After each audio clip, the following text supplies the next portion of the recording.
예, 더불어민주당 간사 김영배입니다. 오늘 의사진행 발언을 두 가지를 좀 할 건데요. 첫 번째 내용도 매우 유감인데 지난 국정감사 당시에 한정혜 의원께서 북한 이탈 주민 지원재단 조민호 이사장의 부적절한 성희롱 등의 발언과 행태에 대해서 통일부 장관에게 질의를 한 적이 있습니다. 그런데 국정감사가 지나고 10월 29일 전경에 조민호 이사장이 부서장과 팀장을 소집해서 제보 내용을 언급하면서 당사자는 무릎을 꿇고 사과해라 라고 색출을 작업을 했다고 합니다. 본인과 상대하려면 목숨을 걸어야 된다 이런 발언도 지금 했다고 해요. 이거는 국정감사의 근본 취지를 부정하는 것뿐만 아니라 증인으로서 증인 선서를 했던 이 국정감사의 취지에도 반할 뿐만 아니라 이거는 있을 수 없는 정말 있을 수 없는 행태입니다. 당장 통일부 차원의 감사가 실시가 돼야 된다고 보고요. 이거는 직무정지를 시킨 후에 감사원 감사 의결 사항이다 이렇게 생각을 합니다. 그래서 동료 의원님들께서 이 부분에 대해서 살펴보시고 위원장님께서 이거는 감사원 감사 의뢰를 할 수 있는 의결을 해 주십사 하는 요청을 드립니다. 두 번째로 본 의원이 대표 발의한 북한 전투병 러시아 파병 철군 및 한반도 평화안정 촉구 결의안이 이제 오늘 소위로 이제 직회부가 되었습니다. 사실 사전에 국민의힘에서 발의해 놓은 결의안이 있기 때문에 합의 시도를 했습니다만 안타깝게도 합의가 되지를 못해서 소위에서 추가 논의를 하는 것으로 지금 이제 절차상으로는 되어 있습니다. 그런데 논의를 하는 과정에서 저희들이 한반도의 평화와 안정뿐만 아니라 세계의 평화에 기여하기 위한 우리 대한민국 정부의 노력이 매우 필요하고 기요하다라고 하는 차원에서 러시아와 우크라이나 전쟁에 살상 무기를 지원하고 직접적으로 파병 할 수 있는 이런 가능성에 대해서 저희들은 우려를 하기 때문에 그런 내용에 대해서 결의안에 이제 내용이 포함이 되어 있었는데 안타깝게도 그 부분이 합의가 되지 못했습니다. 지난 이제 10월 24일 날 윤석열 대통령께서 폴란드 대통령을 만난 이후에 우크라이나의 살상무기 지원 가능성까지 언급하고 있고 또 정부에서는 계속 이제 우크라이나 전쟁에 이제 투입되어 있다고 이제 보도되고 있는 북한 병사들에 대해서 공격을 해야 되지 않느냐라고 주장했던 그런 국민의힘 국회의원도 계셨고 또 당국자, 정부 고위 당국자하고 주고받았던 메시지가 공개되면서 국민적 우려를 자아내고 있는 이 시점에서 민주당의 이런 우려와 국민적 우려에 대해서 저는 책임있게 답변이 필요한 상황이 됐다 이렇게 생각합니다. 특별히 미국 대통령 선거가 지금 트럼프 대통령의 당선으로 확정이 되어 가는 것으로 보이기 때문에 국제 정세에도 급변했고 또 우리가 외교 전략을 근본적으로 수정해야 되는 상황에 와 있지 않느냐라고 판단이 됩니다. 특별히 힘에 의한 평화라든지 아니면 가치 외교를 주장했던 윤석열 정부의 그 외교 노선에 대해서 근본적 재검토가 불가피한 상황이다. 그런 점에서 보면 한반도의 평화를 위협할 수 있는 결정을 우리 정부가 해서는 안 된다라고 하는 국민적 저는 요구가 지금 높다 이렇게 판단을 합니다. 그렇기 때문에 저는 본 의원이 대표 발의한 북한 전투병의 러시아 파병 철군 및 한반도 평화 안정 촉구 결의안의 내용이 이 민주당의 내용을 중심으로 해서 잘 논의가 되어서 본회의에 상정이 될 수 있도록 협조를 좀 부탁 말씀을 꼭 드리도록 하겠습니다. 예, 이상입니다. 예. 예. 예, 북한군의 그 러시아 파병에 관한 결의안에 대해서 지금 여야가 합의를 이루지 못하는 것에 대해서 상당히 유감입니다. 왜냐하면 이런 사태에 대해서 우리가 여야가 초당적으로 합의를 해서 빨리 규탄하는 메시지를 내야 되는 게 중요함에도 불구하고 협의가 이루어지지 않아서 유감으로 생각하고요. 지금 말씀하신 여러 가지 정부의 손발을 묶을 수 있는 그런 어떤 제한 조치들을 결의안에 담는 것은 정부가 하는 어떤 외교적인 활동을 제약함으로써 심각하게 우리의 국익을 침해할 소지가 있기 때문에 여기에 대해서 계속 고집을 하는 것은 도리가 아니라고 생각하고요. 이 문제에 대해서는 초당적인 입장에서 우리 야당 의원님들께서 하루빨리 좀 합의를 해주셨으면 그런 생각을 갖고 있습니다. 네, 이상입니다. 예. 자, 두 분, 예, 간사님 말씀 잘 들었습니다. 여야 간사 간에 계속해서 협의가 필요한 사항은 협의를 해주시고, 또는 외교부 장관, 통일부 장관에게 오늘 질의할 사항은 자, 대체 토론 시간을 이용해서 질의를 해주시기 바랍니다. 오늘 대체 토론하실 위원님이 계시면 거수해 주시기 바랍니다. 자, 일단, 예, 많은 의원님들 하시기 때문에 제가 이렇게 진행을 하겠습니다. 우선, 오늘은 질의 순서표가 별도로 없기 때문에 여야 이렇게 골고루 순서대로 발언하실 수 있도록 그렇게 하겠습니다. 우선 먼저 우리 김영배 간사님이 특별히 말씀이 계셔서 한정혜 의원님, 예, 질의해 주시기 바랍니다. 예. 네, 위원장님 고맙습니다. 현안질이기 때문에 관련해서 말씀을 드리겠습니다. 저런 말 같지도 않은 이야기를 듣고 있자니 내가 여기 계속 앉아 있어야 하나라는 생각이 들었다. 이게 지난 광복절 행사 때 이종찬 광복회장의 기념사를 대독한 뉴욕시 주재 광복 지부장님의 발언을 듣고 있었던 김의환 뉴욕 총영사의 발언이었습니다. 굉장히 오만하지요. 저희가 미주반이어서 뉴욕 총영사를 감사를 갔었는데요. 그때 존경하는 조정식 의원님께서 지적을 했습니다. 총영사의 국가의 국격을 대변하는 외교관의 위치에 있는 사람으로서 자세가 적절하지 않다. 또한 동포들을 같이 통합하고 해야 하는데 전혀 적절하지 않다. 그런데 본인은 사과할 뜻도 없고 사과할 생각도 없다. 자기 주장을 굽히지 않았습니다. 그리고 언론에 내가 그렇게 얘기한 것은 좀 엣지 있게 해야 언론에서도 제대로 받아주기 때문에 그렇게 세게 얘기한 것이다라고 하는 오히려 지적을 하고 있는 국회의원의 말에 대해서 더 강하게 반발하는 보다 못한 사실 여당 의원님들께서도 태도가 너무 적절하지 않다라고 지적을 하실 정도였습니다. 저분이 무슨 뒷배가 있길래 저렇게까지 세게 얘기를 할까라는 생각이 들었습니다.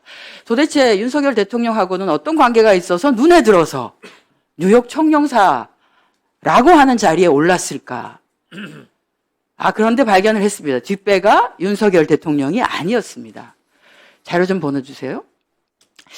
2000년에 김의환 현 뉴욕 총영사가 포럼을 하나 만듭니다. 포럼 2020이라고. 지금 현재 이름이 포럼 더 나은 미래로 바뀌었습니다. 이 포럼 2020은 2010년도에 들어서서 한번 재편을 하는데 그때 대거 새로운 사람들이 들어갑니다. 그리고 나름 업무를 맡아서 관장을 하면서 포럼을 이어가지요.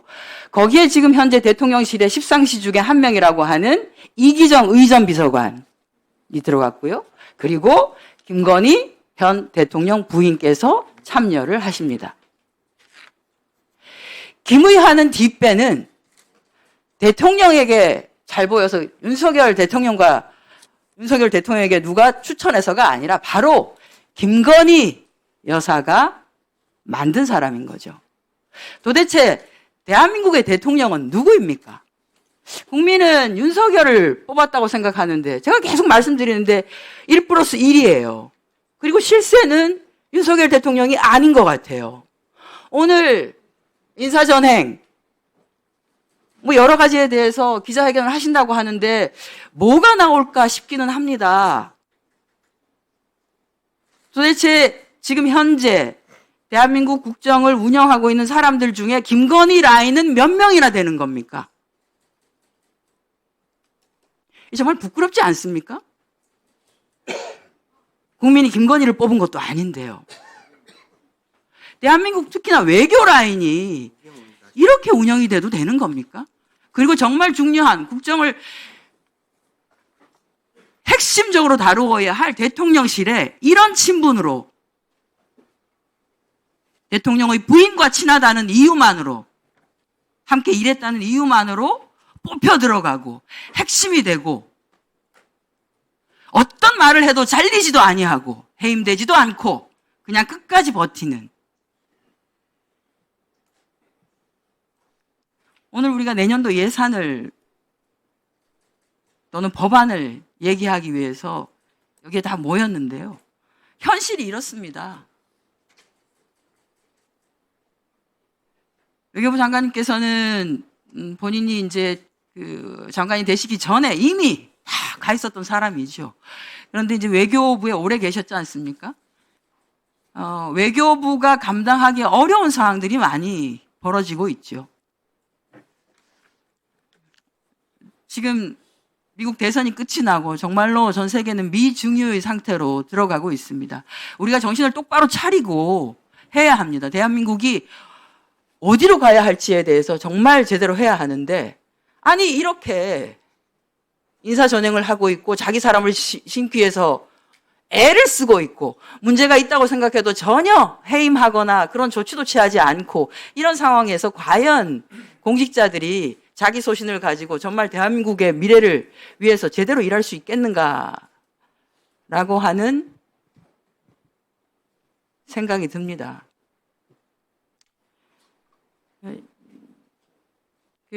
저희가 뭐 지적을 합니다만 여당 의원님들께서도 이런 부분에 대해서는 좀 제대로 이렇게 할 수 있도록 해야 합니다. 예, 수고하셨습니다. 다음은 우리 김기현 의원님 질의해 주시기 바랍니다. 예, 외교부 장관께 좀 질의하려 합니다. 지금 굉장히 현안으로 중요한 전 세계적 관심사가 되고 있는 미국 대통령 선거 결과와 관련돼서 우리나라의 이익이 직접 영향을 받기 때문에 이 점에 대해서 좀 우리 장관님의 의지를 확인하고 싶은데요. 미국의 트럼프 대통령이 이제 당선되면서 전 세계적으로 매우 예측하기 어려운 여러 가지 변화, 불안의 요소들이 증대되고 있다는 것이 일반적인 시각입니다.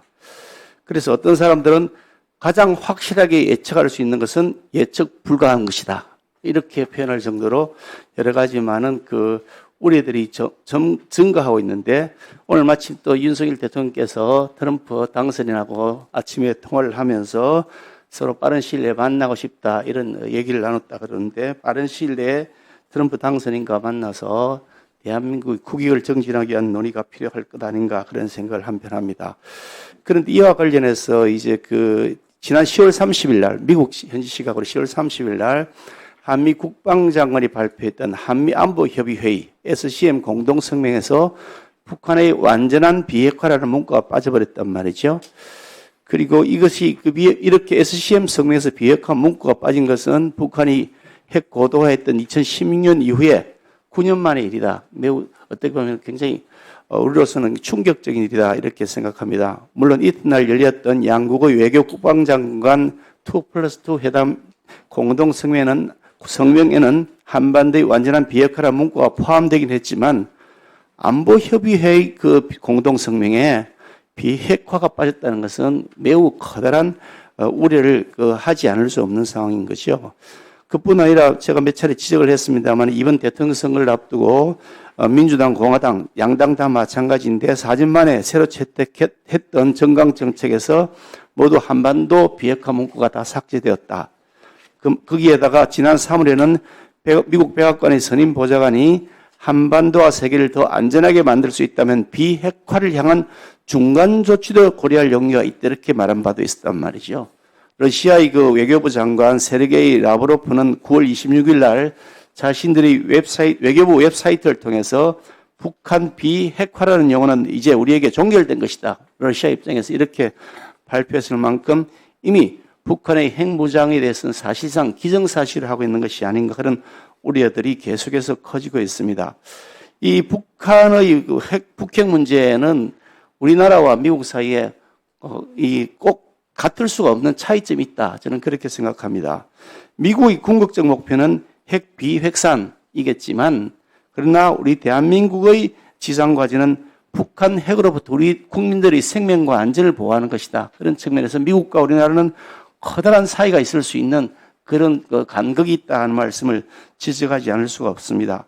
많은 전문가들이 지적하고 있는 바와 같이 그 트럼프 당선인은 과거 4년 대통령 재임 기간에 보여주었던 것처럼 북한하고 직접 대화를 하면서 그래서 우리 대한민국 정부를 때로는 배제시키고 때로는 이 통미봉남 하겠다는 그 북한의 정책에 부합하는 듯한 행동들이 그동안 이어져 왔고 그래서 핵 군축 협상으로 이어질 것이 아니냐라고 하는 우려가 있습니다. 특히 지난 10월 30일 날 김정은이 미국이 타격 가능한 ICBM을 시험 발사했고 최고의 성능을 보였다라고 이렇게 알려져 있습니다. 그러면서 핵 무력 강화 노선을 절대로 바꾸지 않겠다라고 김정은이 천명한 바도 있었고 우리나라 국방정보본부는 북한이 7차 핵실험 준비도 마쳤다라고 이렇게 말한 바 있었는데 이런 내용들을 보면 김정은은 미국 전역을 타격할 수 있는 ICBM과 핵실험을 앞세워서 핵 보유국으로 사실상 인정받으려고 하는 그런 압박하는 그런 형국을 보이고 있다. 이렇게 생각합니다. 이런 시점에 우리나라의 자체 핵무장의 필요성은 더욱더 커지고 있다 생각하는데 외교부 장관께서는 계속해서 우리가 핵무장하지 않겠다는 입장을 계속 고수한다면 자칫 김정은에게 잘못된 시그널을 줄 수 있다. 저는 그렇게 생각합니다. 그런 측면에서 우리의 자체 핵무장에 대해서 지금보다 훨씬 더 진전된 입장으로 트럼프 당선인과 협상을 해야 그래야 대한민국 국민들의 생명과 재산을 지킬 수 있다는 것이 본 의원의 생각인데 장관님 생각은 어떠신가요? 김 의원님께서 이 문제를 매번 강조해서 제기하시고 또 여러 가지 우려를 하시고 계신 그 충분한 배경과 그거에 대한 이제 충분한 이해가 있고 그러나 그에 대한 제 답변에서 누누이 강조했듯이 그 문제에 관해서는 여러 가지 종합적으로 검토해야 될 사안들이 많기 때문에 그런 모든 우려사항 그리고 변화하는 그런 국제 안보 환경 다 감안해서 저희들이 가장 합당한 안보 선택이 무엇인지를 고민을 하겠습니다만 제가 말씀드린 대로 지금 가장 현실적이고 최적의 대안은 확장 억제를 계속 강화해서 실행력을 강화하는 것이 지금 현재로서는 가장 적합한 방안이라는 생각에 변함이 없습니다. 그러나 의원님 말씀하신 것 유념해 가면서 트럼프 신행정부와의 정책 조율 과정에서 충분한 협의가 있도록 그렇게 노력하겠습니다. 예, 수고하셨습니다. 다음은 권칠성 의원님 질의해 주시기 바랍니다. 네, 권칠성입니다. 외교부 장관님, 네. 그 출국 납부금 관련해서 좀 질문을 드리겠습니다. 올해 3월 달에 기재부 발표 자료에 보면 해외여행 출국자와 개도국 질병예방관 관련성이 미흡하다 해서 이 출국 납부금 없애는 걸로 그렇게 이제 되어 있는데 관련성이 미흡하다는 것에 대해서 이게 외교부의 의견 조회가 있었죠, 기재부에서. 구체적인 건 파악하지 못하지만 뭐 이 문제에 관해서는 계속 몇 년 전부터 계속 협의해 왔던 사안입니다. 당연히 뭐 의견 조회는 당연히 있었을 네. 거고요. 뭐 그것도 안 했다면 정말 그건 정부가 말이 아니죠. 근데 이게 24년 3월이었는데 6개월 전 23년 9월 달에 그 기재부 24년도 부담금 운용 종합 계획서에 보면 적합성, 전환 가능성, 요율의 적정성, 감면의 적정성 등등등등등 해서 전부 적합 판단이 돼 있거든요. 물론 이것도 기재부에서 외교부에 의견 조회를 했을 겁니다. 근데 6개월 만에 어떻게 이렇게 입장이 바뀌었습니까? 이해가 안 되잖아요. 무슨 엄청난 사정 변경이 있는 것도 아니고요. 저는 정부가 이래서는 안 된다고 생각합니다. 이건 해명할 수가 없는 내용이잖아요. 제가 아는 한 기재부의 입장은 제가 차관했을 때부터도 문제 제기가 있었고 일관성 있게 문제 제기해왔다는 것만 제가 확인해 드릴 수 있습니다. 그 일관성 있게 문제 제기했다는 게 주체가 어디입니까? 기재부입니다.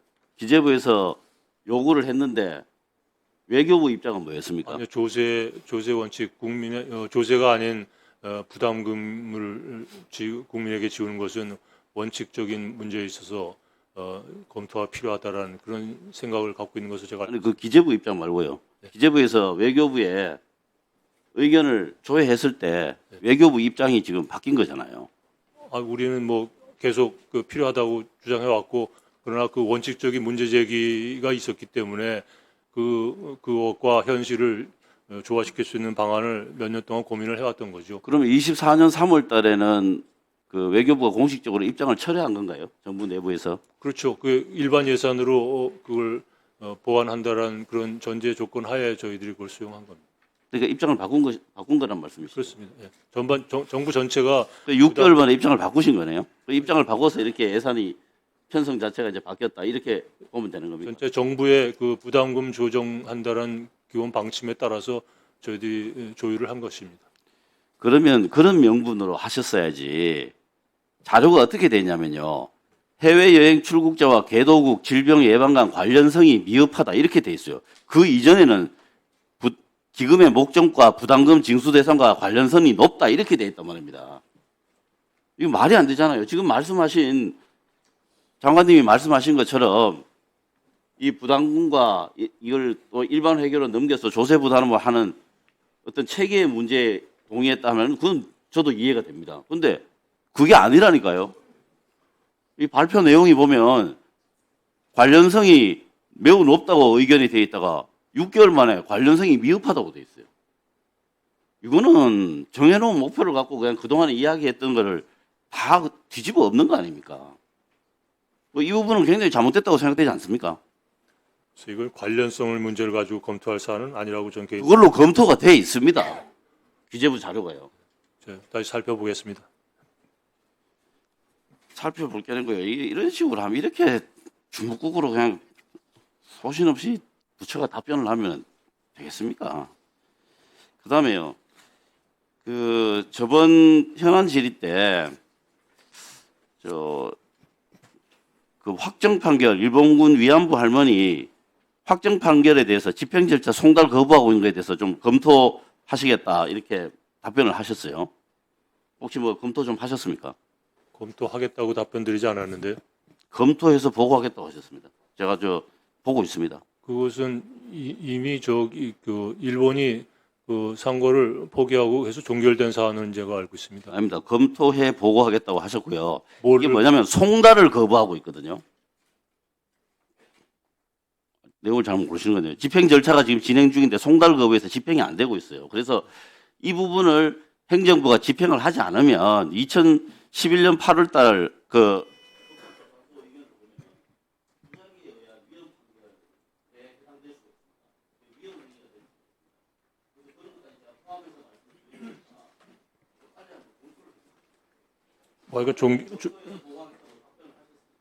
네, 다시 제가 챙겨보겠습니다만 종결된 사안에 대해서 뭘 검토하겠다는 건지 제가 잘 모르겠습니다. 예? 위안부 문제는 일본이 상고를 포기해가지고 종결된 것으로 제가 알고 있습니다.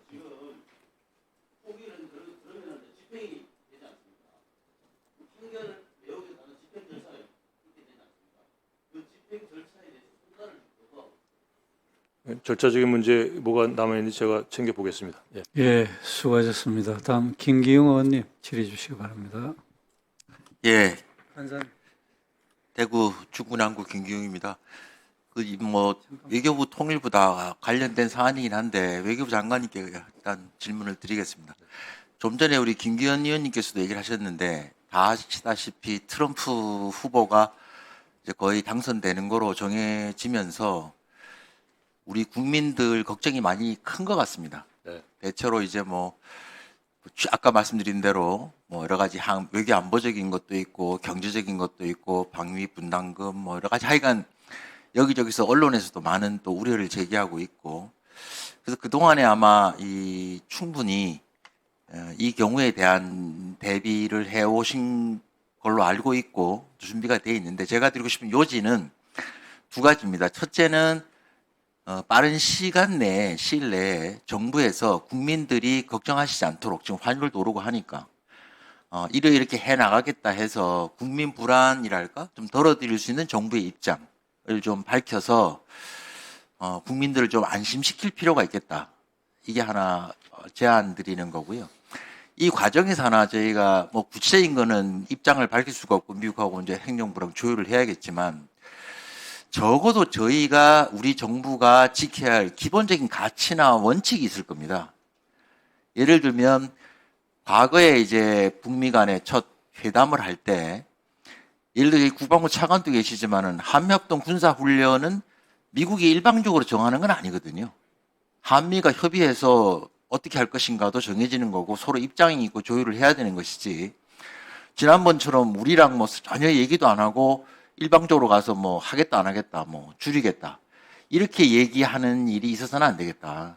그러니까 그 부분에 대해서 우리가 미국 신행정부에 대해서 분명히 어떤 원칙을 갖고 얘기를 하고 해야 뭐 되는 것이지 쳐다만 보고 있어도 될 일은 아닌 것 같고요. 그래서 당연히 그렇게 안 하시겠지만 지금 경제 부분도 걱정들이 많이 통상 등 해서 많으신 것 같아요. 그래서 뭐 외교 안보도 그렇고 통상 경제도 그렇고 트럼프 행정부 출범에 따른 우리 정부의 어떤 기본 입장 그리고 적어도 이런 부분에서는 우리 정부가 이런 원칙과 방향은 지켜나가겠다라는 거를 국민들께 좀 말씀드리는 그런 뭐랄까요 어떤 자리가 있으면 좋겠다 해서 한번 검토해 보십사 하고 건의를 드립니다. 예, 네. 이상입니다.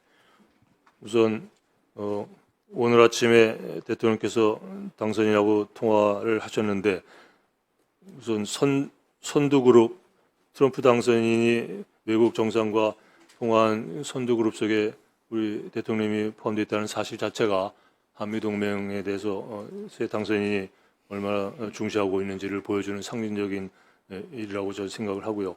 그런 기초 위에서 또 면담과 또 이어지는 후속 협의를 추진하고자 하고 또 말씀하신 경제 통상 부분에서 불확실성에 관련된 여러 가지 국민들의 우려에 대해서는 오늘 아침 7시 반에 경제부총리 주재하는 경제장관 회의에 저도 참석해서 모든 일차적인 협의를 가졌고 거의 주 단위로 저하고 경제장관들이 모여서 상황을 점검하면서 필요한 상황들을 점검하는 그런 모임을 갖기로 했고요.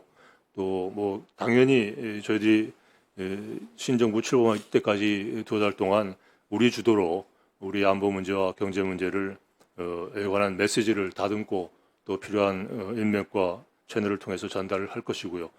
그러한 과정에서 각 부처가 각자의 영역에서 면밀히 상황을 점검하면서 조율해가면서 미국과 협의를 하도록 그렇게 하겠습니다. 걱정하지 않도록 하기 위한 목적도 가지고 아침에 새벽같이 관계장관들이 모였다는 말씀을 드립니다. 예, 수고하셨습니다. 다음은 김준영 의원님 질의 주시기 바랍니다.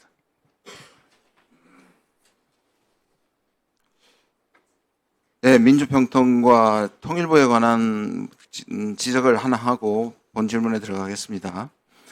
지금 민주평통에서 여성 참여의 중요성과 성평등의 가치가 완전히 무시되고 있다는 우려가 있습니다. 여성분과위원회는 아직 아예 없고 분과위원장 중에는 여성은 한 명도 없습니다. 일반직 공무원 4급 이상의 여성 공무원이 없습니다. 그리고 전체 자문위원회도 33%밖에 안 되고요. 그리고 상임위원회 중추기구입니다. 18%밖에 되지 않습니다. 지난번에 통일부가 포럼을 하나 했는데 20명 발제자가 전부 남성이라서 영국 대사가 참여하지 않겠다는 외교적 망신까지 당했습니다. 제가 이걸 계속 지적하고 있는데 문제에 대한 심각한 인지와 의식이 없다는 부분을 따끔하게 지적하고 넘어가겠습니다. 오늘 제 본 질문은 파병에 관한 건데요. 마침 국방부 차관께서 오셨으니까 잘 됐다고 생각합니다. 국방부 차관이 오늘 레바논하고 남수단 파병 연장안을 오셨죠. 예, 그렇습니다. 이유가 뭡니까? 이 파병안은 국회 동의를 받고 외교부 사안과 협력 사안이기 때문에 오셨죠. 예, 그렇습니다. 예, 그런데 지금 이미 제가 조사한 바로는 이미 5명이 나토와 우크라이나에 5명의 군인 신분이 들어가 있습니다. 이거 파병으로 보십니까? 아닙니까? 그건 파병이 아닙니다. 파병이 아닙니까? 예. 그러면 지금 현재 한국군이 해외 파병되어 있는 현황을 아십니까? 몇 개국에 몇 명인지 대강 아세요? 예, 지금 현재로 나가 있는 건 4개국에 한 아닙니다. 예, 네, 그거는 4개국은 맞습니다. 대부분 그러니까 수백 명이 되는 거고요. 예, 12개국에 998명이 있고요. 지금 말씀하신 4개 지역 외에는 대부분 1명에서 7명입니다. 예, 개인 파병으로 가 있는 겁니다. 예, 근데 지금 국방부 장관께서 계속 개인 파병은 국방부 결정 사항이라고 하는데 이 자체가 계속 위헌 시비가 나고 있는 거 아시죠? 지금 뭐 위헌은 아니라고 저희는 평가하고 있습니다. 왜냐하면 모법이 없습니다. 어떻게 된 게 이 정부는 법률안 가지고 시행령 가지고 법률안을 뒤집는 것도 모자라서 국방부 훈령 따위가 헌법을 뒤집습니까? 그 얘기하고 있는 모법이 뭡니까? 그러니까 국방부 훈령이 적용될 수 있는 모법은 뭡니까? 지금 가장상위법은 헌법이고 예. 헌법을 보강하기 위한 것이 PKO법이고요. 예. 그 PKO법에 구현되어 있지 않는 것들을 지금 훈령에 정해서 하고 있는 것입니다. 예, 두 가지만 맞고 마지막 말씀은 틀렸고요. 왜냐하면 우리가 지금까지 개인 파병이든 군인을 보내는 모든 방법은 세 가지 카테고리밖에 없습니다. 지금 말씀하신 것처럼 PKO하고 그다음에 다국적군하고 그다음에 한미동맹이 협의하여서 가는 겁니다. 우크라이나는 여기 세 군데 다 하나도 속하지 않고 있습니다. 그런데 어떻게 훈령을 PKO법을 당겨서 쓰는 것이 어떻게 위헌이 아닙니까? 지금 PKO법에는 PKO 유엔에 관련된 그 PKO 파병에 관련된 것만 규정이 돼 있기 때문에 그거가 연계돼 있지 않은 파병에 대해서는 훈령으로 정해놓은 것입니다. 그게 훈령에 있는 개인 파병이 되는 것입니다. 자, 지금 보시면 모법이 없는데 모법에서 지정하지 않는 법은 포괄적으로 헌법에 결정되어 있기 때문에 그 법을 만들든지 아니면 이건 하면 안 되는 겁니다. 오늘 연장을 하러 오셨던 것은 국회의 권위를 존중하고 파병에 대한 기본적인 연장을 국회를 통과해야 된다는 매우 중요한 사실이 입각하고 있는데 지금 국방부 장관 대부분 이미 5명이 갔습니다. 저는 이거 위헌 소송감이라고 생각합니다. 그리고 위헌 소송 준비하겠습니다. 그리고 5명의 신분을 제가 계속 얘기를 하고 있는데 5명을 가르쳐 주지 않습니다. 지금까지 참 이 파병 보냈던 모든 사람들의 내역과 출장과 신분을 밝혀왔습니다. 단 한 번도 숨기지 않았는데 이번 5명은 절대로 내역을 밝히지 않습니다. 왜? 이건 국방부가 주관하지 않고 국정원이 주장하고 있기 때문입니다. 그리고 PKO법은 아까 지금 두 분이 말씀하셨지 않습니까? 외교부 장관이 국방부 장관하고 위임해야 되고 특히 PKO법에서 국방부 장관이 훈령에 위임한다는 사항이 없기 때문에 이것은 굉장히 위법적인 문제입니다. 제가 지난주에 우리 의원실에서 지금 누가 파견되어 있느냐 하면 육군 탄약 정책 담당관이 파견되어 있죠. 장관님. 이거는 부인하셨다가 안보실에서 나중에 정정하고 시인했던 부분입니다. 예, 말씀하십시오. 예, 이 5명이 불분명하고요. 왜 지금 우리의 육군 탄약 정책 담당관이 나토에 가 있습니까? 우크라이나에 가 있습니까? 이건 이미 살상 무기를 제공하겠다고 의원님 말씀하셨으니까 좀 말씀드리네요. PKO법은 유엔의 PKO 파견에 관련된 것만 규정이 돼 있기 때문에 다국적군과 관련된 이런 국제 협력과 관련된 파병을 규정하지 못하고 있습니다. 그것을 규정하기 위해서 10년도에 PKO법이 만들어질 때 이어서 국방부 훈령으로 해외 파병에 관련된 훈령을 만든 것입니다. 그래서 부대 단위에 대한 부대 파병에 대한 것과 이렇게 다국적 협력을 위한 개인 파병에 관한 개인 파병을 훈령에 넣어서 이것들을 보강하기 위한 법입니다. 예. 예, 수고하셨습니다. 다음 이재정 의원님, 예, 질의해 주시기 바랍니다. 예, 이건 질의는 아니고 차관님 방금 이제 심각한 오해를 하고 계신 건지 이제 차관을 하시기엔 좀 역량이 부적절하신 건지 하는 생각이 드네요. PKO법이 관련된 내용을 포함하지 못하고 있기 때문에 그러면 관련된 하위법에서는 뭐든 만들 수 없습니다. 그게 우리나라 대한민국 법책입니다. 네. 자, 외교부 장관님. 네.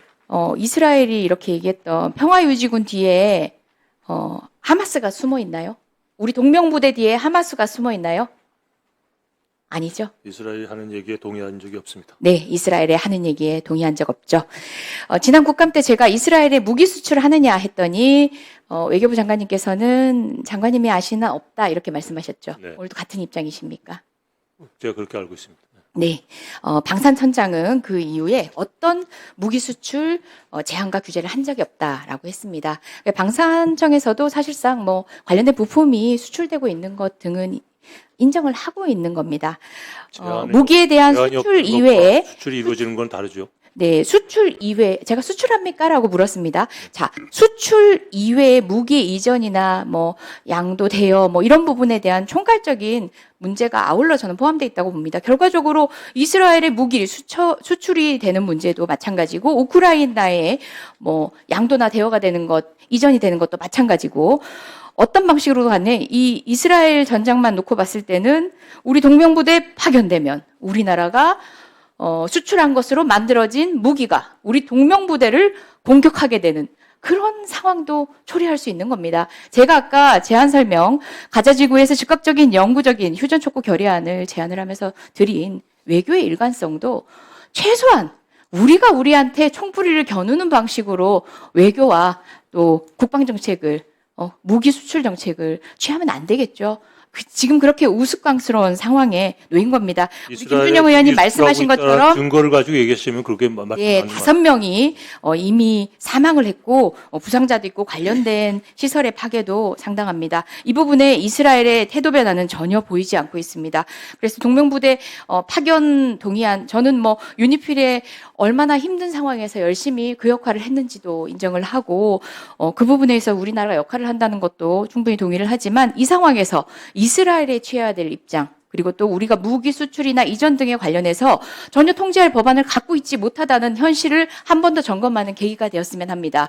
그리고 국회의 통제, 조금 전 질의에서도 제가 아연 실색한 것이 어떻게 법률안에 규정하지 않은 내용을, 법률이 구체적으로 위임하지 않은 내용을 훈령해서 없으니까 생산했다라는 말을, 그것도 가장 강력한 권력인 군을 관여하는 차관께서 하실 수 있는지, 이런 인식 자체가 너무나 무섭습니다. 자, 그리고 질병 퇴치기금 관련해서 장관님, 지난번에도 제가 물었는데, 국회는 그냥 하라 그러면 해야 됩니까? 퇴치기금 결정 다 해놓고, 어쨌든 지금 폐지 법안 올라왔는데, 동의가 안 될 것 같습니다. 그리고 무엇보다도 그 관련성과 관련된 부분에 있어서는 면밀하게 검토할 필요가 있고, 대통령 말 한마디에 모든 것이 비효율적인 양, 앞서 다퉈 우리 외교부도 한 건 했다라는 방식으로 이렇게 처리되는 거 아니라고 봐요. 지금 질병관리청장도 반대하거든요. 지금 뭐 대체 토론을 겸하고 있기 때문에 질의에 중점을 두고 있지는 않습니다. 청장도 사실은 우리 K방역이지 않습니까? 코로나 당시에 국제사회의 일원이 되어서 우리나라만을 위한 것이 아니라 국제사회의 역할하기 위해서 코백스에 기여한 부분 등등 보건협력에 있어서 우리나라에 대한 기대는 더 높아지고 있는데, 그것을 어떻게 매년 정말 기재부에 졸라서 읍소해서 받아야 되는 예산에 의존할 수 있겠습니까? 기금 하나 만드는 것도 어려운데 기금을 이렇게 손쉽게 안정적인 되는 재원으로 건 이해할 수 만들기 위해서 없습니다. 일반 예산에 집어넣는 것입니다. 예. 네, 이 부분에 있어가지고는 저를 포함한 우리 더불어민주당 의원님들이 폐지에 동의를 할 수 없을 것 같습니다. 국제사회 역할의 기대는 높아집니다. 대한민국이 부응하는 것은 지금 무기를 통해서 하는 것뿐만 아니라 소프트 파워라든지 기타 대한민국의 혁신 기술 등을 통해서 요청받는 수많은 역할들이 있습니다. 그 역할은 정말 뒤로 하고 오로지 지금 군사놀이에만 천착하고 있는 외교 같아서 씁쓸한 오늘입니다. 일반 이상입니다. ODA 보건 예산으로 하겠다는 말씀입니다. 예. 그게 어떻게 매번 매번이 매해 아니고 더 안정적이죠. 예산으로 되는 거하고 질병퇴치금 각 국민들이 부담금 내는 거하고 어떻게 기금을 만드는 게 지원해야 얼마나 어려운 건지는 알고 계시죠. 그리고 국회가 지금 동의하지 못한다는데 국회하고 상의 한 번 없이 폐지 법안만 들고 와서 해달라는 게 어떻게 저희가 동의합니까? 말 그대로 저희가 예, 지령에 하달에 따른 선거구는 아니잖아요. 수고하셨습니다. 다음 윤호덕 의원님 질의해 주시기 바랍니다. 예, 국방부 차관님 안 보여요. 그래서 이쪽으로 예. 나오시죠. 안 보여요, 안 보여. 그러니까 저쪽으로 나오시죠.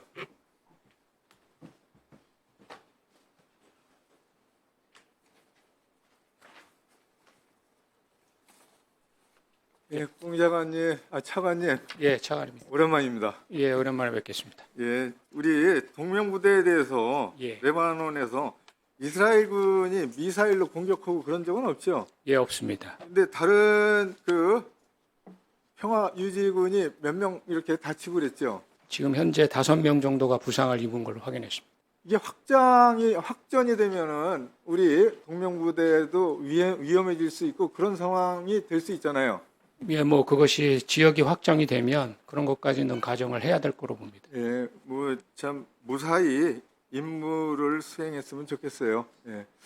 아니 뭐 보인 김에 저희 우크라이나에서 북한군이 이제 러시아에 파병돼서 거기서 뭐 전투를 한다 이런 얘기가 있잖아요. 예, 지금 뭐 실제 전투가 있었어요? 사상자가 있어요? 아니면 포로가 있었어요? 뭐 그런 것이 언론에 나오고 있는데 저희가 구체적으로 뭐 사실관계를 확인하고 있지는 않습니다. 확인하고 있지 않다. 그럼 이제 거기 대사관에도 무관이 나가 있고 또 지금 5명 보냈잖아요. 그 사람들은 정보 파악을 안 해요? 그 지금 말씀하시는 5명이 어떤 5명을 말씀하시는 건? 아니 이런 정황에 대해서 예. 북한군이 이 전투를 했고 누가 어느 정도 죽었고 뭐 포로가 있다 없다 뭐 이런 얘기 정도는 알려줘야 되는 거 아닙니까? 지금 최초에 뭐로 그렇게 갔어요? 정부 대표단으로 갔던 인원들은 그런 임무를 수행하기 위한 인원이 아닙니다. 아니 거기 대사관에 무관이 몇 분 계시죠? 우크라이나에? 우크라이나에는 무관이 1명 있습니다. 한 명 있죠. 그 예. 사람 뭐예요? 이런 전쟁 상황에서 북한군이 전투를 했는지 저희 정보본부가 그런 그런 것들은 것도 파악을 안 무관을 통해서 해줘요? 다 파악을 하고 있습니다. 파악하고 있어요? 예.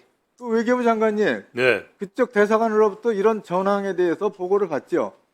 뭐 일반적인 보고를 받습니다. 그게 세세한 그 전장 상황에 관한 보고까지는 뭐 이렇게 깊이 있게 받지 못하고 있습니다.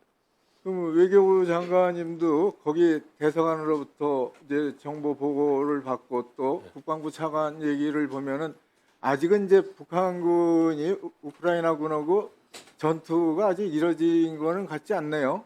뭐 전투가 이루어지고 부상자가 발생되고 이런 것들이 뭐 언론에 나오고 있는데 그런 것들에 대한 구체적인 확인이 되기 위해서는 다양한 정보들이 융합이 돼야 되니까 그 과정에 있어서의 지금 현재 확인을 말씀드리는 겁니다. 그것도 애매하네요. 아직 전투가 없었던 모양이네요. 자, 그리고 우리 국방부 차관님, 이제 트럼프가 미국의 이제 다음 대통령으로 이렇게 당선된 것 같아요. 근데 이 선거 기간 중에서 우크라이나 전쟁에 대해서 여러 얘기를 했었어요. 뭐라고 했죠?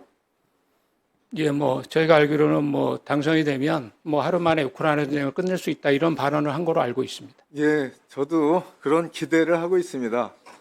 그렇기 때문에 우크라이나에 뭐 살상 무기를 뭐 지원한다 뭐 이런 식의 얘기를 현 정부가 그런 언급을 했어요. 그런데 트럼프의 그런 발언에 의하면은 좀 더 이 전쟁의 양상을 좀 지켜보면서 그리고 또 트럼프 당선자죠. 이런 입장이 뭔지도 좀 확인하면서 그런 우리의 이 의견과 또 정책에 대해서 정말로 신중하게 그렇게 좀 나서 주십사 그런 부탁을 드려요. 외교부 장관님네도 그런 말씀드리고요. 국방부도 좀 그랬으면 좋겠어요. 국방부 장관께서 말씀 좀 해주시죠. 저요? 국방부 차관. 예, 뭐 그런 말씀하신 내용에 대해서 저희들이 다양한 것들에서 신중히 검토해서 조치할 것입니다. 예, 됐어요. 예, 차관님 자리에 들어가시고요. 예. 외교부 장관님. 네. 이제 트럼프가 이제 당선된 거죠. 이제 뭐 기대도 있고 우려도 있고 그렇습니다. 네. 기대가 되는 거는 지금 말씀드렸듯이 전쟁을 뭐 하루 만에 종식시키겠다라는 거는 좀 기대가 되고 또 우려가 되는 거는 이게 이제 경제적인 관세를 모든 나라에게 10%를 올린다라는 얘기도 있고 네. 그리고 또 미국에 투자를 하고 있는 우리 기업들에 대한 피해가 있지 않나 이런 걱정들을 또 많이 하고 있습니다. 네. 잘 대응해 주시기 바랍니다. 네. 그리고 또 우리 위원회에서는 SMA 방위비 분담금을 뭐 이번 월요일 날 서명을 했죠. 네. 그리고 이제 국회에서 비준 동의를 해야 하는 그런 단계로 넘어 들어왔습니다. 네. 근데 이게 트럼프가 선거운동하면서 이거를 뭐 100억 불로 올린다 뭐 이런 얘기를 했었어요. 그래서 우려가 돼요, 솔직히. 근데 이에 대해서도 잘 대응해 줬으면 좋겠어요. 뭐 이에 대해서 좀 설명을 좀 해주십시오. 그냥 꺼내기 전에 우리가 먼저 안 꺼내는 게 제일 상책이라고 생각합니다. 네.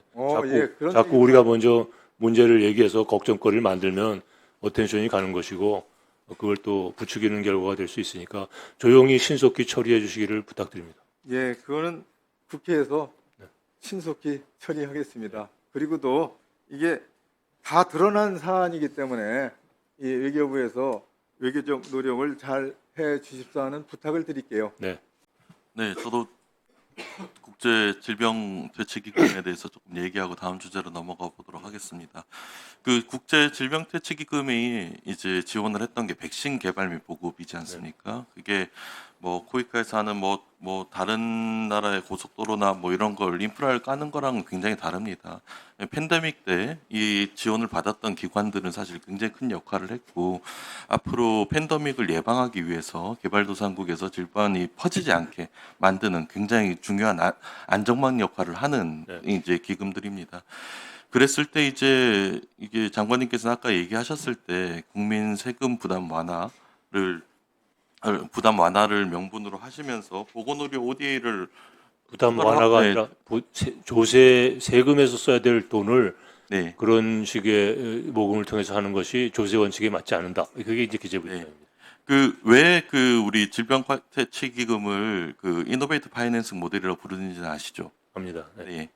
그리고 이제 그 뭐 다른 혁신성도 둘째 치고라도 이제 국민 부담으로 치면 사실 국제 질병 퇴치 기금은 국제선항공권에 1,000원씩 부과를 하니까 외국인도 포함되는 걸 아시죠? 네. 네. 그 저희가 국제선 여객 중에 내국인 비율과 외국인 비율 차이를 그 비율을 대략 아십니까? 뭘? 네. 그 정확한 지금 현재 통계는 2019년도 통계, 코로나 전의 통계 같은 경우는 내국인 비율이 한 60%, 외국인 비율이 한 40% 정도 됩니다. 그래서 이제 전체 작년까지 걷어들였던 4,250억 원 중에 약 1,600억 정도를 외국인이 부담을 하는 형태입니다. 그럼 이거를 ODA 우리가 국민들의 세금으로 만들어지는 그 기금으로 커버한다는 거는 1,600억 원에 그 세금이 추가적으로 국민들이 부담을 해야 된다고 얘기를 하는데 그럼에도 불구하고 이 기금을 폐지해야 합니까? 그 혁신적인 방법에 의한 그 네. 개발 일단 협력- 제가 오늘 또 질의가 아니고 네. 그 조금 시간이 좀 부족한 관계로 네. 제가 강조드리고 싶은 부분은 이제 질병 퇴치 기금이 국민의 세금 뭐 세금이 아니고 부담 완화를 명분으로 사실 삼고 안정성을 명분으로 삼는데 네, 거기에 거의 1,600억 원에 가까운 추가로 국민들의 세금이 투여된다는 사실을 아시고 이걸 좀 추진하시면 좋을 것 같습니다. 그래서 저희는 이런 세금 폭탄들을 막기 위해서 민주당은 여기에 사실 반대하는 의견들이 굉장히 많습니다. 여기에서 좀 제고를 부탁드리고요. 그리고 이제 우크라이나 전쟁에서 이제 한미 관계에서 이제 트럼프 당선인이 우크라이나 전쟁에 대한 태도가 이제 지금의 행정부랑 굉장히 다를 것이지 않습니까? 그건 뭐 전쟁에 하루 만에 해결하겠다 아니면 군사적 지원은 안 된다 혹은 평화협상에 들어가지 않으면 무기 지원 없다 이런 식의 얘기들을 했었던 걸로 알고 있는데 그럼 트럼프 정부가 이제 우크라이나 전쟁에 대해서 반대하고 군사적 개입을 이제 중단하는 과정으로 가게 될 때도 한국은 무기 지원을 하려고 생각을 하십니까? 미국과는 전혀 상관없이 저희는 지원을 하도록 이제 추진하고 있습니까? 트럼프 당선인의 선거 유세 과정에서 뱉어놓은 말씀이 어떻게 정책으로 될지는 그러면 두고 봐야 되고요. 네네. 그 만약에 내년 트럼프 1월까지는 정부가- 바이든 네. 행정부고요. 네네네. 그럼 한국은 계속 군사적 지원을 하려고 하는 게 정책 입장입니까? 아니, 저 군사적 지원을 하겠다는 말씀을 뭐 대통령님이나 저희가 한 적이 없습니다. 살상무기 지원에 대해서 북러 군사 협력의 진전 추이에 따라 우리의 입장을 정한다는 얘기였지. 거기에 그럼 평화적인 수단만으로 광고하실 생각이십니까? 아니 뭐 그렇게 사전에 우리가 우리 입장을 분명하게 어떻게 밝히는 것이 바람직하지 않다고 판단하기 때문에 그렇게 저희들이 입장을 정리한 것입니다. 네. 어쨌든 저는 여전히 한국이 이제 군사적 수단을 동원한 개입 명분이 굉장히 없다고 생각이 들고요. 일단 러시아가 한국의 적국이 아니지 않습니까? 뭐 당연하죠. 그리고 러시아가 지금 우리 적국인 북한을 군사적으로 지원하는 것도 아니고 러시아가 우크라이나와 국제법을 위반한 네. 침략을 한 나라이죠. 뭐 그럼 우리도 그거를 군사적 우리가- 지원을 그게 군사적 지원의 이게 평화적 수단은 논리가 돼요. 인도적 지원이나. 근데 군사적 개입을 옵션을 열어놓는 것들이 이해가 안 된다는 다른 나라 거고. 군사적 지원하는 나라는 예. 그걸 왜 하는 겁니까? 우크라이나 한국이 따로 군사적 동맹을 맺고 있지도 않지 않습니까? 그리고 동맹은 우리가 나토처럼 러시아랑 국경을 나토가 잇고 있는 우크라이나 것도 아니고 동맹이 아님에도 불구하고 하고 있는데 한반도에 무슨 이익이 됩니까? 우리 군사적 안정에 안보 안정에 무슨 이익이 되는지를 잘 모르겠고 유럽의 안보가 연결돼 있다는 그리고 걸 열심히 저는 증명해 주는 사안이 국민이 러시아 북한 군사 국민이 협력이라는 거는 모든 국제사회가 인정하고 있는 사안인데.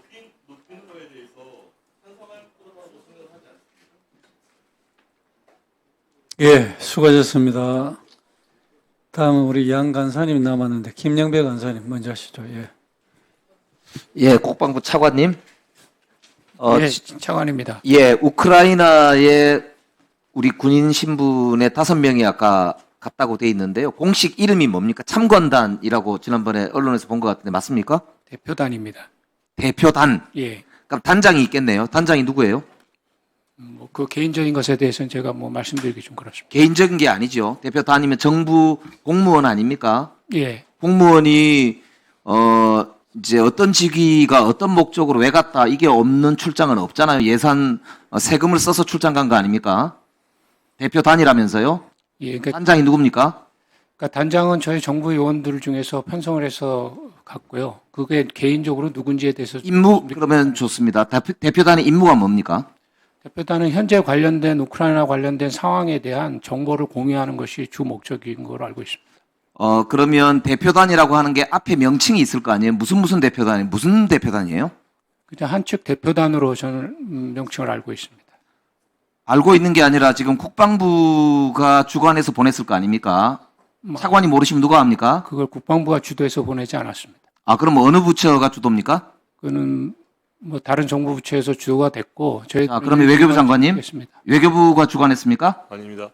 그러면 국정원인가요? 협의를 거쳐서 했습니다. 아, 그러면 국정원입니까? 국정원 간부도 포함되어 있는 것으로 압니다. 그러면 외교부도 아니고 국방부도 아니면은 행정안전부 일리는 없잖아요? 문화부 일리도 없고요? NSC 회의를 거쳤습니다. 그렇죠. 예. 그러니까 그럼 국정원으로 추정이 되네요. 그러면 정보위에서 관련해서 좀 정확하게 확인을 해봐야겠네요. 이게 왜 중요하냐면요. 지금 사실상 이거를 파병으로 본다는 국제사회 시각이 일반적입니다. 근데 정부는 이거 파병이 아니다 이렇게 지금 주장하고 있는 거거든요. 굉장히 중요한 법적 논쟁이 있습니다. 대표단 말씀입니까? 네네, 그렇습니다. 나토에 브리핑하러 간 대표단 말씀하십니까? 네네. 그건 파병이 아니죠. 파병으로 안 본다 이 말이죠. 아까 국방부 차관도 이제 그렇게 답변했잖아요. 자, 그러면 나토하고 EU에 브리핑하러 갔습니다. 정부. 자, 그러면 브리핑하는 대표단 아까 차관이 국방부 차관님 그 대표단 얘기하시는 건가요? 예, 그렇습니다. 좋습니다. 다시 확인해 보죠. 자, 23년도에 외교부 장관님 미국 국방부에서 기밀 문서 유출자가 이제 미국 검찰에 의해서 기소가 됐어요. 네. 잭 테셰이라라고 하는 사람인데요. 기소 내용이 뭐냐면은 기밀 문건 유출 및 배포입니다. 그런데 그 내용 중에 김성한 국가안보실장하고 이문희 외교비서관의 대화 내용이 포함되어 있는 기밀 문서가 유출이 됐다고 하고 이 기소 내용에 이게 포함되어 있다고 합니다. 그러면 이 유출된 기밀 문서가 그동안 장관께서도 위조된 문서라고 답변을 한 걸로 알고 있는데 이거 위조된 문서로 지금도 보고 계십니까?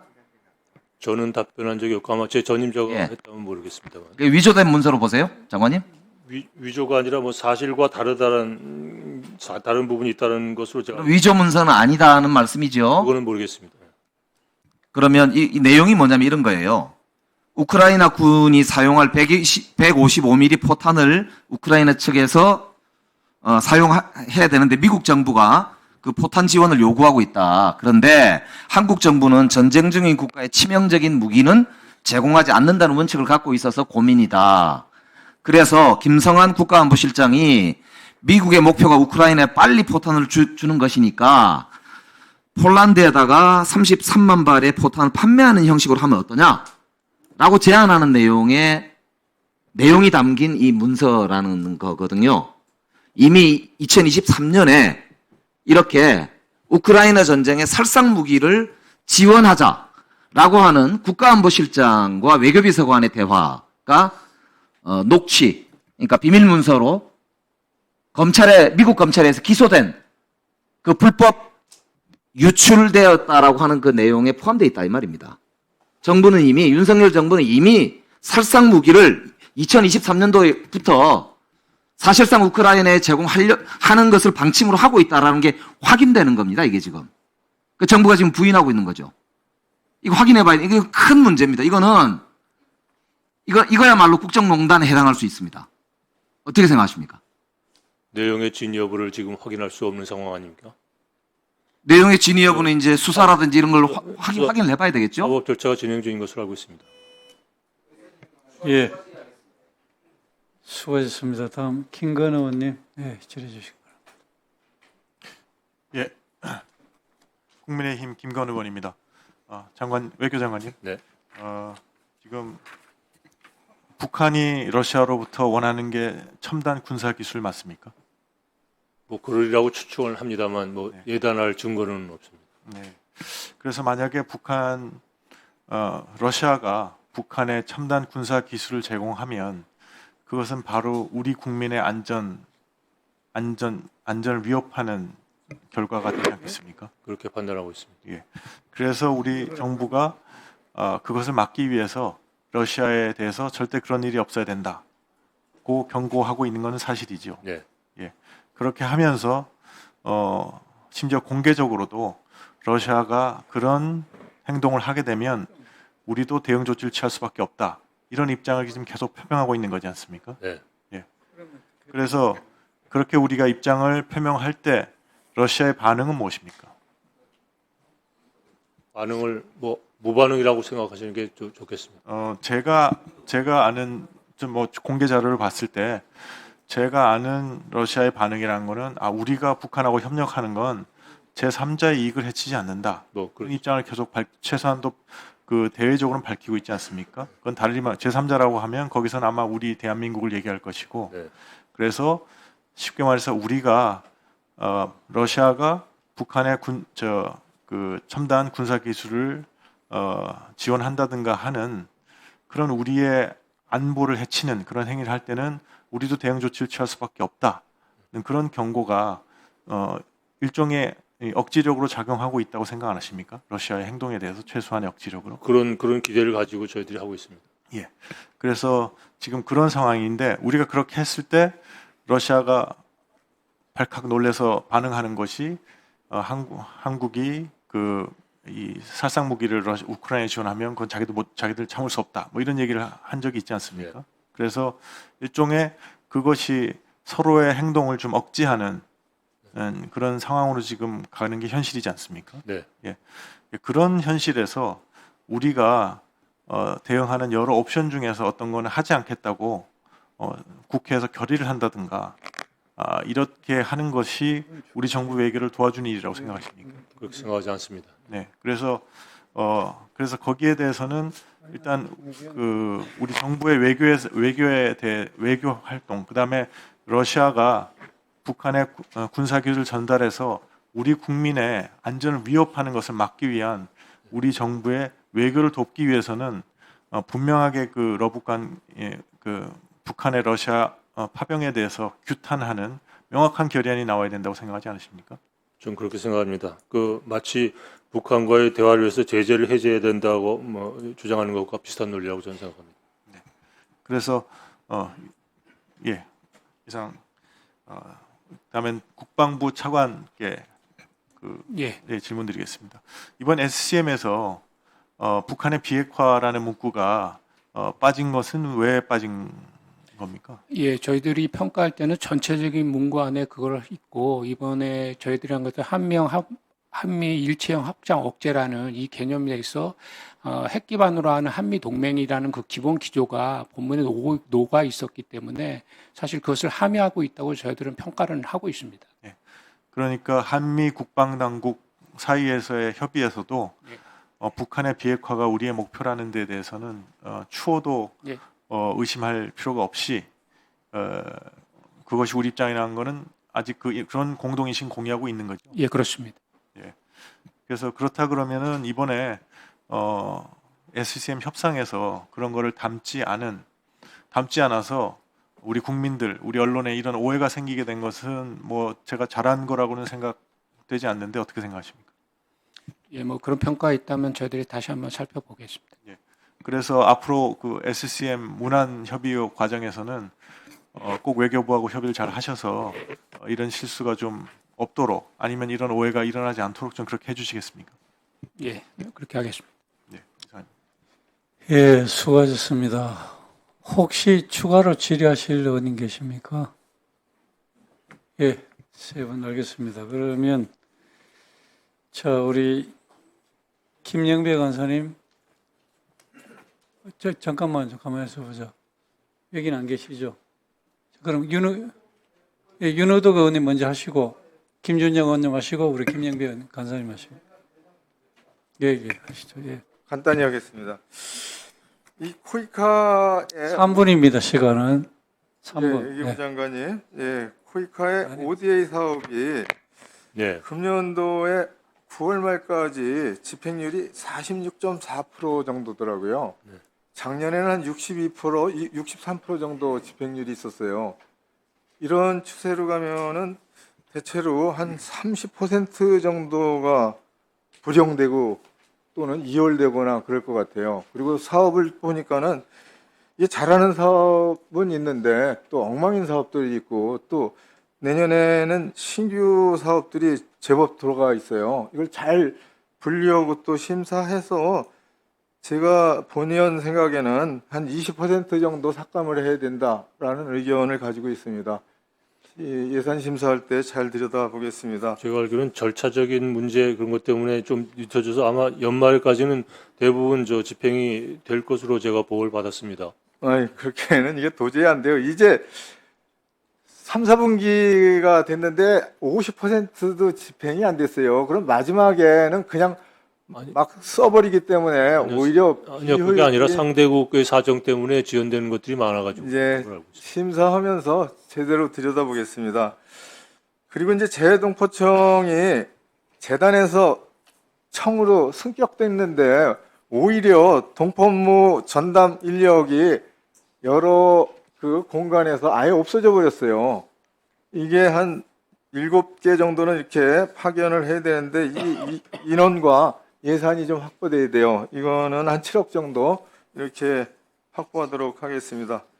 그리고 이제 이 ODA 분에 대해서는 좀 더 우크라이나에다가 신규 사업들을 여러 개를 이렇게 그 신규 사업으로 이렇게 내년에 예산을 편성했더라고요. 이 부분도 잘 심사하고 현실성이 없으면은 삭감하도록 하겠습니다. 이상입니다. 예, 수고하셨습니다. 다음 김준영 의원님 질의해 주시기 바랍니다. 네, 장관님 아까 모법이 없으면 모법을 만들어서 가는 것이 합법적이라고 생각하고요. 저는 차관님 답변 중에 국방부가 주도하지 않고 있다는 게 가장 정직한 대답이라고 저는 생각합니다. 차관님께서 10월 17일 날 나토에서 기자의 질문을 받아서 북한군이 지금 우크라이나에 있다는 것을 사실을 확인하는 질문에, 러시아에 있다는 것을 질문하는 질문에 노동 인력일 것이라고 답변한 적이 있으시죠? 예, 그것은 뭐 병력인지 또 민간 인력인지에 대한 예, 평가를 그러셨어요. 하고 근데 있습니다. 예. 바로 하루 뒤에 국정원과 NSC가 이것을 뒤집고 보도자료까지 냅니다. 이것만 봐도 저는 국방부나 외교부가 지금은 주도를 하지 않고 있다고 생각하고요. 아까 저는 나토만 간 것으로 얘기하는데 이게 조금 분명히 그래서 제가 출장 내역과 거기 간 인원을 밝혀줘야 되고 지금까지 합법적으로 갔던 어떤 출장 내역도 지금까지 다 밝혔는데 이번에 밝히지 않는 게 너무나 의심스럽기 때문에 반드시 밝혀야 되고요. 제가 일일이 다 확인을 했는데 파병 담당자는 다 자리에 있고 무기 관련자만 없습니다. 이게 뭘 의미합니까? 그리고 나토에만 갔다는데 이것도 부정확합니다. 강력하게 우크라이나에 갔다는 심정이 있기 때문에 이거 출장 내역 반드시 밝혀야지 이게 파병인지 불법인지에 대해서 얘기할 수 있기 때문에 이거는 반드시 제출해야 되고 밝혀야 될 문제라고 생각합니다. 그리고 저는 계속 우리 외교부 장관님께서 국제법 위반했으니까 우리가 우크라이나를 도와야 되고 군사적으로 개입해야 되는 걸 자꾸 그걸 당위성을 말씀하시는데 또 군사적 개입해야 된다고 말씀드리죠. 예, 국제법 위반했기 때문에 뭐 저기 적국이 돼야 된다든지 그 논리는 제가 지난번에도 말씀드리지 않았습니다. 네. 예, 지난번에도 말씀드린 것처럼 이게 유엔이 승인하느냐. 저는 우리가 러시아에 대해서 대러 경제 제재만 하는 것만도 엄청난 손해를 감수하고 우리의 국격에 맞게 행동한다고 생각합니다. 국민이 대다수가 반대하는 군사적 개입은 절대로 반대하고요. 한 가지 마지막으로 묻고 싶은 것은 지금 주로 한국 대사가 누굽니까? 이도훈 대사님. 뭐 하고 계십니까? 열심히 소통하고 있습니다. 열심히 소통하는데 여기에는 게오르기 대사가 물론 내부에서 소통을 하겠지요. 근데 여론전 차원을 유도하는 것에서 우리가 지금 한너 채널 외교 채널이 살아 있는데 자꾸 우크라이나 쪽에만 계속 지원을 하면서 북러 협약을 줄이는 방법도 중요하지만 반대로 한러 관계의 채널이 살아 있는데 이 외교전을 통해 가지고 또는 외교를 통한 여론전을 통해서 러시아를 자제시키는 것은 하나도 볼 수가 없어요. 러시아를 자제시키기 위해서 지금 하고 있는 모든 그런데 노력이죠. 이도훈 대사가 지금 모스크바에서 뭘 하고 있는지 국민들이 알아야 적어도 여론전도 하셔야 되는 거 아니에요? 그러려면 결국 존재감이 너무 없습니다. 러시아를 비판하는 여론을 조성하는 것이죠. 그걸 주재 대사가 하면 안 되죠. 예. 여기 있는 저희들이 하면 뭘까? 자, 수고하셨습니다. 다음 마지막 질의입니다. 김영배 위원님 질의하시기 바랍니다. 네, 김영배입니다. 외교부 장관님, 네. 윤 대통령께서요, 아까 10월 24일 날 네. 폴란드 대통령 만나시고 나서 그때 우리 장관님 배석하셨죠 거기에 네. 우리 상임위에 빠지면서 네. 이제 저희들이 양해를 해드렸는데 우크라이나 살상무기 공급은 북한군의 활동에 따라서 유연 검토 가능하다 이렇게 말씀하셨죠. 네. 그 질문에 대한 답변, 살상무기를 지원할 거냐라는 폴란드 기자의 질문에 대한 답변이었습니다. 그러니까 유연 검토 가능하다 이렇게 답변을 하셨단 상황에 말입니다. 우리가 보통 대통령이 말씀하실 때 검토 가능이다라고 하는 것은 상당히 가능성이 높다, 실현 가능성이 높다 이렇게 보통들 보잖아요. 그렇지 않습니까? 상황에 따라 다르지 않겠습니까? 그러니까 상황 말씀하시죠. 상황이 악화되고 우리의 안보에 큰 위협이 된다면 검토할 수도 있다라는 자, 원론적인 그래서 말씀이십니다. 아까 제가 이제 미국 도청 사건 네. 말씀드렸듯이 김성한 초대 국가안보실장이 이 이문희 외교비서관과 나눈 대화에서 김성한 실장이 먼저 제안하는 게 바로 폴란드를 통해서 우회 지원하는 형식의 살상무기 지원을 사실상 이때 먼저 제안하는 내용이 포함되어 있단 말입니다. 거기다가 10월 30일 날 말이에요. 국민의힘 우리 유영은 의원께서 한 인터뷰에서 지금 자기가 파악하기로는 정부에서 검토하고 있는 것 중 하나가 호크라고 하는 구형 지대공 미사일 지원을 우크라이나에 할 거에 대해서 검토하고 있다 이렇게 발언을 했거든요. 이게 사실입니까? 그래서 진위 여부, 사실관계 여부 확인할 수 있는 입장에 있지 않다는 말씀. 국방부 차관님, 유영은 의원의 인터뷰 내용이 사실입니까? 사실이 아닙니다. 검토한 적 전혀 없습니까? 예, 공식적으로 회의 안건이나 회의에서 거론된 바도 없습니까? 예, 구체적인 묵기에 대해서 논해 본 적 없습니다. NSC에서도 이런 내용이 논의된 적이 없습니까? 예, 없습니다. 외교부 장관님, NSC에서 이런 내용이 검토된 적이 없습니까? 저는 그때 장관이 안에서 제가 사실관계를 가지고 말씀드리지는 못하겠습니다. 사실관계를 말씀을 못 하시겠다는 건 아마 NSC에서 이 살상무기 지원과 관련된 논의가 있었다라고 하는 것으로 아니요. 들립니다. 그 당시에 이게를 물으시니까 제가 말씀드립니다. 아니 그러니까 NSC에서 논의한 적이 있냐고요. 살상무기 지원에 대해서. 없습니다. 없습니까? 네. 확실하죠? 예, 좋습니다. 그러면 지금 트럼프 대통령이 당선이 되면서 우리가 여러 가지 지금 고민이 있지 않습니까? IRA 이 법도 폐기를 하겠다, 전기자동차에 대해서도 지원을 제고하겠다 등의 경제적 문제부터 SMA, 그러니까 분담금 문제도 그렇고 근본적으로는 북한 러시아 관계에 대한 완전히 새로운 접근이 그러니까 타협하지 않겠냐라고 하는 전망도 나온단 말입니다. 이런 상황에서 살상무기 지원에 대해서 논의하고 있는 윤석열 정부의 행태가 정말 한심하다. 이렇게 생각되는데 어떻게 생각하세요? 그래서 아까도 말씀드렸지만 트럼프 신행정부의 대우크라이나 정책이 어떻게 구체화될지 아직 분명치 않고요. 종전을 촉진하기 위한 그런 레토릭일 수도 있다는 저는 그렇게 생각합니다. 예, 수고하셨습니다. 다음 김기현 의원님, 예, 질의해 주시기 바랍니다. 외교부 장관께 질의하겠습니다. 지금 그 우크라이나의 이제 러시아와 북한 사이의 그런 조약에 의해서 지금 북한군이 파병되어 있다라는 것이 이제 공개의 사실이 되어 있지 않습니까? 그렇죠? 그 조약과의 연관성은 좀 더 들어봐야 되겠습니다. 그거는 들어봐야 될 수 있겠다. 그렇지만 파병되어 있는 것은 사실이다고는 확인된 것이고요. 그 파병과 관련돼서 대한민국의 안전보장이 심각하게 위협받고 있다. 그것도 공개의 사실 아닙니까? 그렇죠? 예. 그 상황은 앞으로 어떻게 전개될지 모른다. 가령 북한에서 파병돼 간 인력들이 어떤 정도의 전투에 개입하고 어떤 전투에서 어떤 결과가 나올지, 또 북한 내부에서의 민심의 동요나 여론의 향배가 또 어떻게 될지, 그런 것과 관련돼 있고, 또 미국 대통령의 새로운 등장, 트럼프 대통령의 등장과 아울러서 러시아와 중국과의 관계, 또 새로운 국제 질서의 변화, 이런 것도 예상이 되잖아요. 그죠? 네. 또 러시아가 북한에 어떤 반대급부를 제공할 것인가도 중요한. 그렇죠. 그러니까 그게 뭐 핵무기에 관련된 기술, 또 뭐 저기 핵 잠수함에 관련된 기술, ICBM 관련된 기술, 이런 것들에 대한 많은 우려들이 있는 게 사실이지 않습니까? 그죠? 네.